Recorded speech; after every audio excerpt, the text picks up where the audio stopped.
Trump and Melania's historic state visit to Windsor Castle. The royal family felt that they needed to really up their game. And scare in the air on Air Force One. Turn 20 degrees right immediately. Then, I'm choking to death.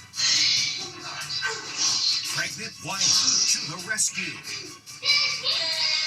But she can't wrap her arms around him because of her belly bump. I have to turn sideways because my belly's in the way. And there she goes.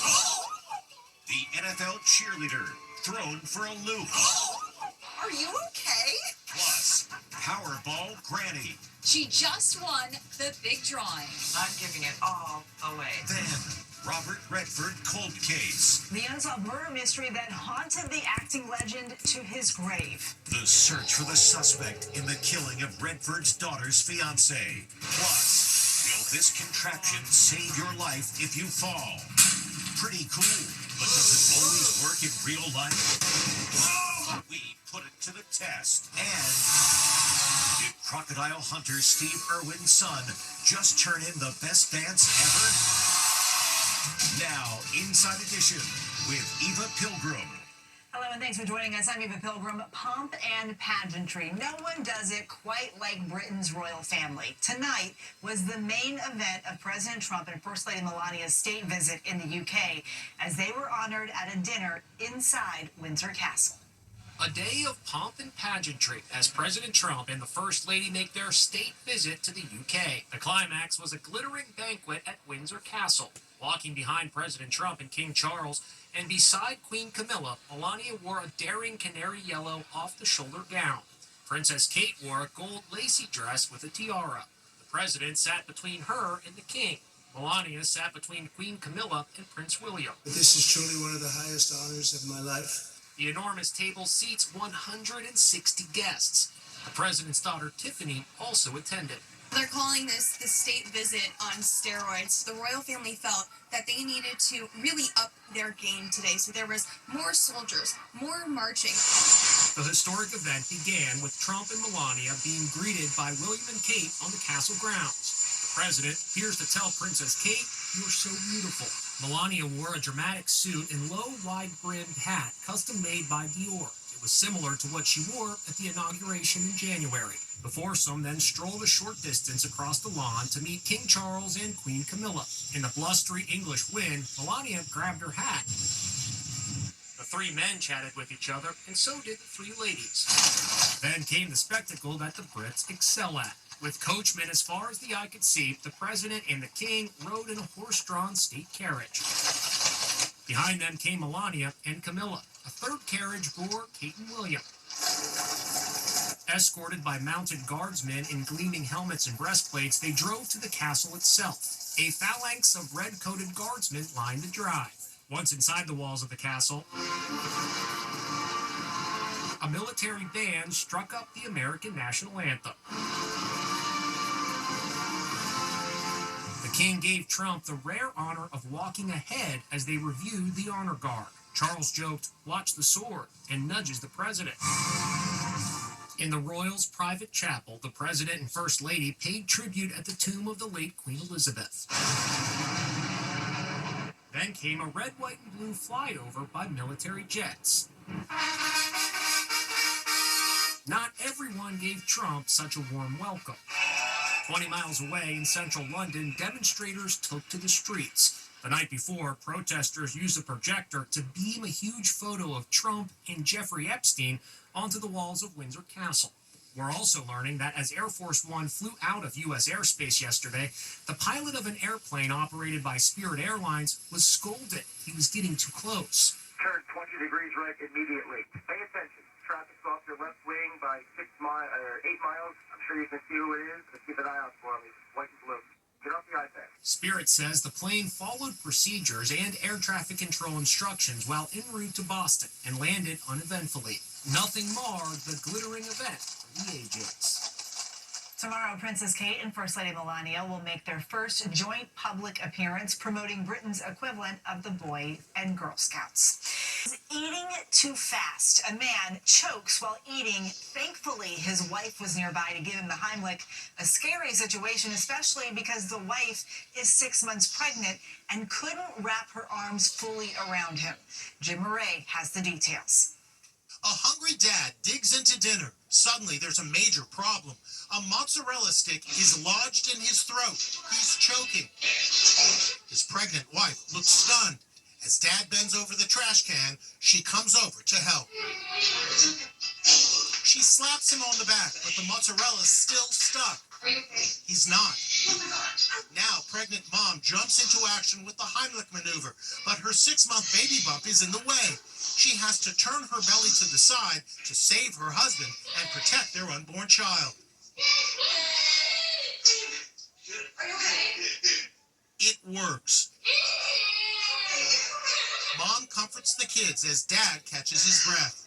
I spoke to hero mom Samantha Matthews and husband Dan. We see you choking on a mozzarella stick. What the heck happened? I was eating a chili cheese dog and a mozzarella stick. That's kind of my go-to. He layers the mozzarella stick on top of the coney and cuts it up and eats them together. I tried Dan's dinner. Here's the chili cheese dog. Here's the mozzarella stick.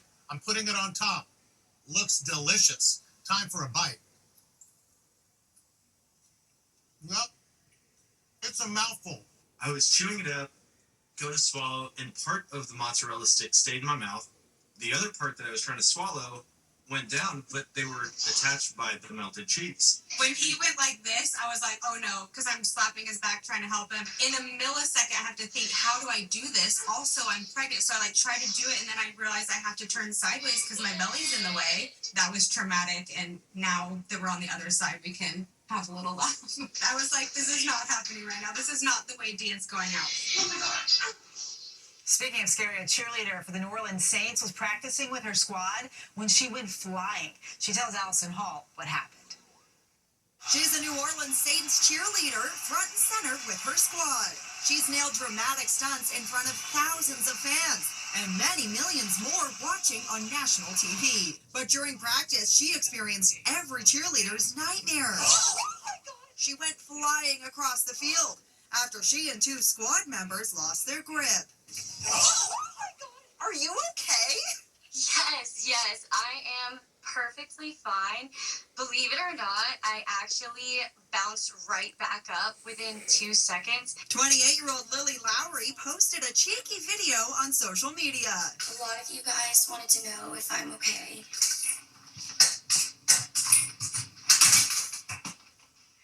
I'm completely fine. The stunt is called a human double dutch. It's where I have 2 guys kind of swing me like a jump rope, and then they launch me up to land on top of the pyramid. This is how it's supposed to be executed. Once at the top of the pyramid, she's flipped, then caught by 2 guys. So what went wrong? Our hands were just sweaty, and our grip loosened at the exact moment that would send me flying into orbit. So I got a free ride to space. Lily's been a Saints cheerleader for 3 years, and she says accidents happen. You're not scared to try it again? Nope, not scared at all. Glad she's okay. Well, it's one of Robert Redford's biggest heartbreaks, passing away before seeing justice in the murder of his daughter's fiancé. As Stephen Fabian reports, with Redford's death, the case is back in the spotlight.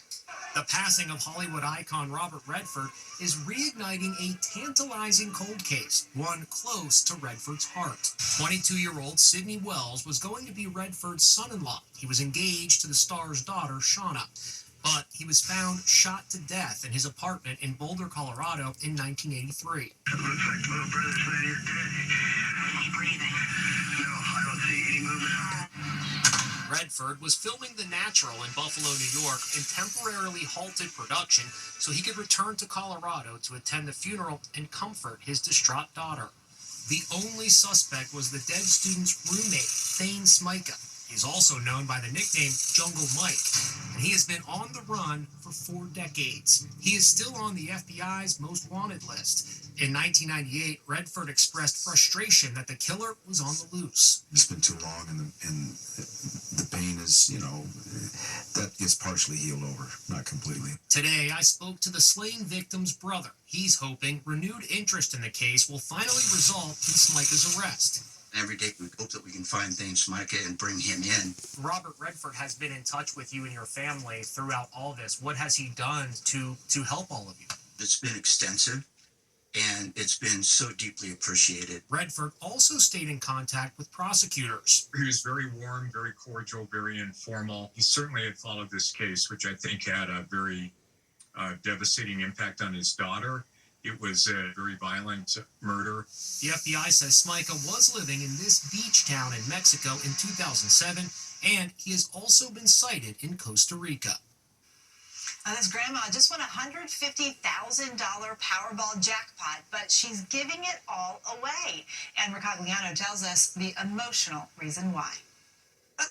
She's the granny who just won big. Hello. Carrie Edwards defied the odds, winning a Powerball jackpot. This is Powerball. I was shocked. I was surprised. I knew it was like a divine windfall. The grandma isn't a big lotto player, but she sure won big this time. So how did she pick her winning numbers? Well, she picked up her phone and used ChatGPT. ChatGPT, that's the popular artificial intelligence app. So I had my buddy ChatGPT help me with the numbers. Yeah. Wow. He said, you know it's all about luck, right? He said, lucky is still lucky. But he said, here's some numbers you can play with. And she did. So, what's she doing with all that cash? I'm giving it all away, $150,000. Say what? I did have a fleeting minute when I won about, I could do half.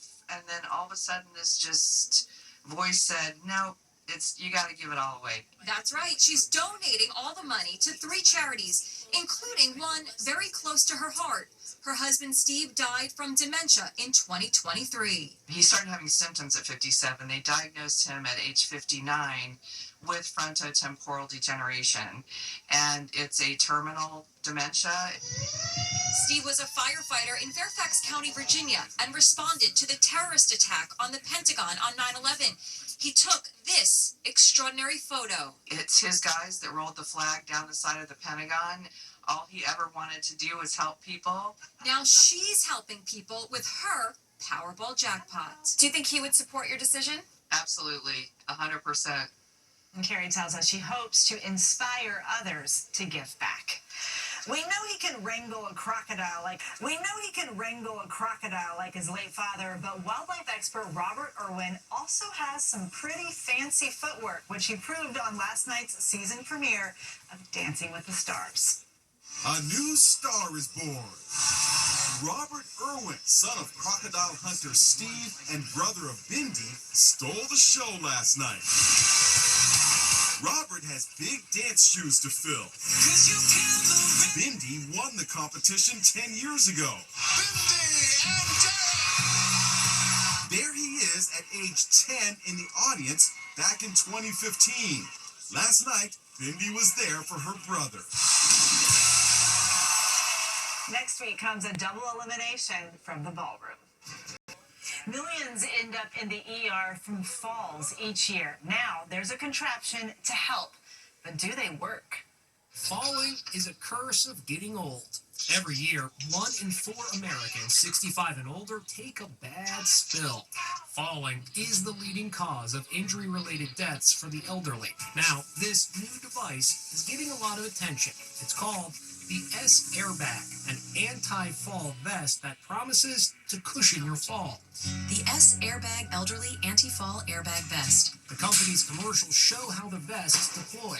The vest is equipped with 3D motion sensors that detect a typical motion unique to falling. The S-Airbag costs $1,000 on Amazon. But do they work? You just zip it up like this, and then to activate it, you connect this snap right here. So yeah, I guess I'm armed and ready to go. Let's give this thing a try. To put the vest to the test, I jumped into the ring with pro wrestler Tina San Antonio. Tina, give me a nice easy push here. Whoa, whoa. I go down, but look, the airbag doesn't go off. A little stronger this time. Still, nothing happens. All right, I just took 2 shots, and this is not going off. Like, it's armed. We know it's armed. Look at this. It's not working. So I kept right on falling. Finally, oh, there it goes. Okay, well, it worked that time, but it took me falling about, I don't know, 20 times. Next, following the directions, we reset the vest, and I got ready to try again. All right, Tina, let's ramp this up a little bit. You ready? Oh, my God! I didn't even fall that time. I was just pulling Tina so I could throw her into those ropes, and then it just went off out of nowhere. Not exactly as advertised in their commercials. Oh, my God! The company that makes the vest tells us the airbag didn't deploy because, get this, it could tell the falls weren't real. Coming up, a very proud all-star husband. She knocked it out of the park. That's one proud hubby. Mets shortstop Francisco Lindor just can't stop smiling. Why? Because his wife Katya's on the field playing the national anthem on the violin for thousands of fans at Citi Field in New York. It happened at last night's game against the San Diego Padres, and Katya's no amateur. She's a classically trained violinist who dazzled the crowd. As the mom of 3 brought down the house, check out her giddy husband bouncing the couple's baby in his arms as the entire Lindor family erupts in applause. Well done. Now Megan Alexander with our Inside Deals. Okay, order received. Before she makes breakfast, she's got a request for her chicken. I need an egg. Voila! Thank you. Talk about speedy service. I need an egg. Thank you. With force. We'll see you next time.